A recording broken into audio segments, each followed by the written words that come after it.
एक अनमोल सीख। एक छोटी सी कहानी और बड़ी सीख।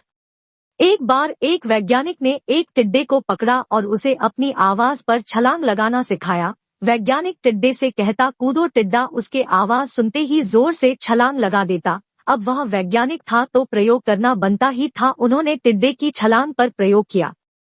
वैज्ञानिक ने उसकी एक टांग तोड़ दी और फिर बोला, कूदो। अब टिड्डे की छलांग की दूरी कम हो गई। वैज्ञानिक ने उसकी दूसरी टांग तोड़ दी और फिर बोला, कूदो। टिड्डे की छलांग और कम हो गई। अब तोड़ी गई उसकी तीसरी टांग, फिर छलांग की दूरी और कम हो गई। एक एक करके बेचारे टिड्डे की सारी टांगें तोड़ दी गई।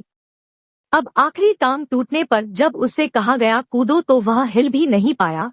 अब वैज्ञानिक ने अपना निष्कर्ष अपनी डायरी में लिखा। जानते हो उसने क्या लिखा? जब टिड्डे की एक टांग तोड़ी गई तो वह थोड़ा बहरा हो गया। जब उसकी दूसरी टांग तोड़ी गई तो वो और बहरा हो गया। हर टांग टूटने के साथ वो और बहरा होता गया और सारी टांग टूटने के बाद वह बिल्कुल बहरा हो गया। अब जोर जोर से चिल्लाने का भी उस पर कोई असर नहीं हुआ। वो तो अपनी जगह से हिला तक नहीं, छलांग लगाना तो दूर की बात थी। इस कहानी को सुनकर सभी को ऐसा ही लग रहा है ना कि क्या मूर्ख वैज्ञानिक था, इतनी सीधी सी बात उसे समझ में नहीं आई।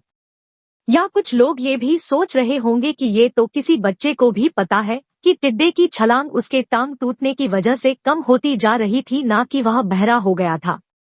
दोस्तों, हम सभी जीवन में कई बार ऐसे ही मूर्ख बन जाते हैं। कई बार जीवन में दो घटनाएं एक साथ ऐसे घटती है कि उनका एक दूसरे से कोई संबंध होता ही नहीं, फिर भी ऐसा लगता है कि गहरा संबंध है। कभी कभी दिखता कुछ और है लेकिन समझ कुछ और आता है और वास्तव में होता कुछ और है।